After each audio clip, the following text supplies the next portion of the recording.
హల్లెలూయా. ఈ సమయంలో మీ అందరికీ కూడా రక్షకుడైన యేసుక్రీస్తు నామములో శుభాలు తెలియజేస్తూ ఉన్నాను.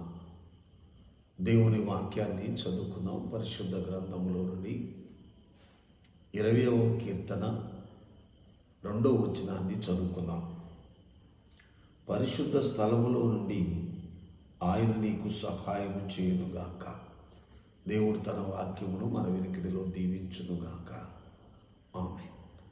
దేవుని వాక్యము సెలవిస్తూ ఉన్నది, పరిశుద్ధ స్థలములో నుండి ఆయన నీకు సహాయం చేయునుగాక. మనం ఆరాధిస్తున్న దేవుడు మనకు సహాయం చేయువాడని దేవుని వాక్యము సెలవిస్తూ ఉన్నది. మన పితరులు ఇశ్రాయేలు ప్రజల విషయంలో వారు కష్టకాలంలో ఉన్నప్పుడు, వారు మొర్ర పెట్టినప్పుడు దేవుడు సహాయం చేసి వారిని విడిపించాడు.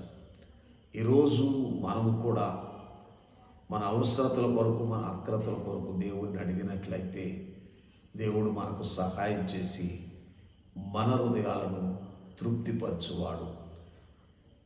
అట్టి కృప మనందరికీ దేవుడు అనుగ్రహించునుగాక.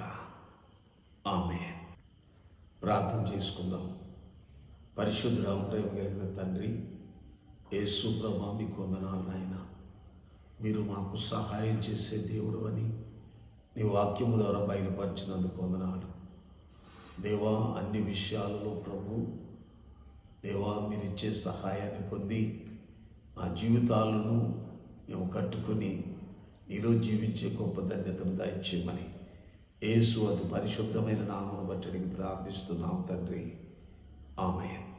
తండ్రి అయిన దేవుని ప్రేమ, కుమారుడిని యేసుక్రీస్తు యొక్క కృప, పరిశుద్ధాత్మిక అన్యోన్య సహవాసం ఎప్పుడెల్లప్పుడు సదాకాలము తోడైండి నడిపించునుగాక. ఆమేన్. హల్లెలూయా.